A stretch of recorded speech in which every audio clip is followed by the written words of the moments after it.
আজকে গিয়েছিলাম সাবরামপুরে কালী পুজোর মেলায় কিছু জিনিস নিতে।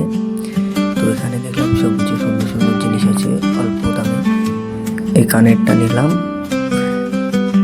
কাঁকড়াগুলো সুন্দর আছে। এখান থেকে দুটো কাঁকড়া নিয়ে নিলাম, 20 টাকা করে পড়লো। অনেক মালাও আছে, সুন্দর সুন্দর কাপও আছে এখানে দেখলাম, কিন্তু কাপগুলোর দাম বেশি বললো। এটা পছন্দ হয়েছিল, খুব কম দামে 5 ক্লিপটা নিয়ে নিলাম 10 টাকা করে। আর ওই যে দেখতে পাচ্ছ কাঁকড়াগুলো সুন্দর সুন্দর, গোলাপি আছে, হলুদ কালারেরও আছে, আর আছে এটা চিরুনি, এগুলো সব 10 টাকা করে। আর ওই পাপোশটা নিলাম ফাইনালি 20 টাকা দিয়ে।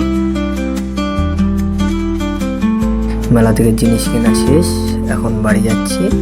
বাড়িতে গিয়ে দেখাচ্ছি কি জিনিস কিনলাম, কত টাকার জিনিস নিলাম।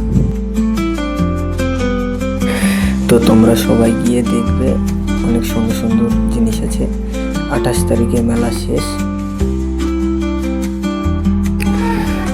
এই যে এগুলো সব নিয়ে এসেছি। এই যে এটা নিয়েছি 20 টাকা, এটা নিয়েছি 10 টাকায়। আর কাঁকড়াগুলো নিয়েছি ওয়াইফের জন্য, কানের নিয়েছি। টোটাল অ্যামাউন্ট 130 টাকা এগুলো পেয়েছি।